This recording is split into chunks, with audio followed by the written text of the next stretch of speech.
കൊറേ നേരം വരെ കേട്ടാൻ തുടങ്ങിയിട്ട് ഒരു തടിയാണെങ്കിൽ വേഗം കേട്ടടോ. ഇപ്പൊ പുറപ്പെട്ടാലും നാളെ പൊറസക്കട എത്താൻ പറ്റുള്ളൂ.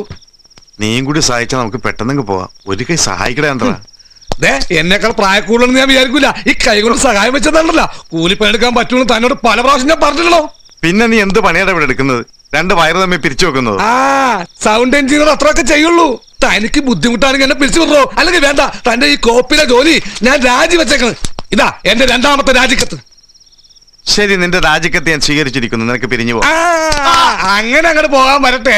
എന്റെ ഗ്രാറ്റുവിറ്റി, പ്രവണമെന്റ്, ബോണസ് എല്ലാം കൈയോടെ ഇപ്പൊ തന്നെ എനിക്ക് കിട്ടണം.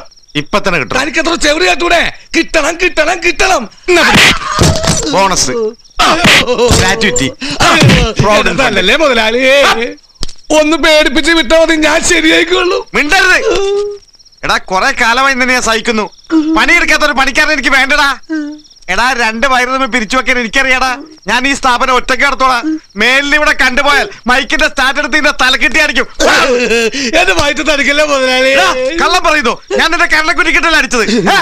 അയ്യോ, എന്നെ പറഞ്ഞു വിടരുതെന്ന് പറഞ്ഞതാ തോമ മുതലാളി. യാതൊരു പണിയറിയാൻ പാടത്തെ എന്നെ വേറൊരു സ്ഥലത്ത് പണിക്കെടുക്കൂല.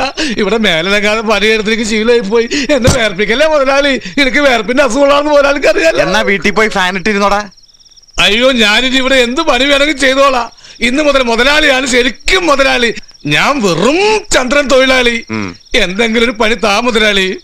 എങ്കിൽ പോയി അവിടെ പോയി ഒരു ചായ മേടിച്ചിട്ടോ. അപ്പൊ മുതലാളിക്ക് വേണ്ടേ?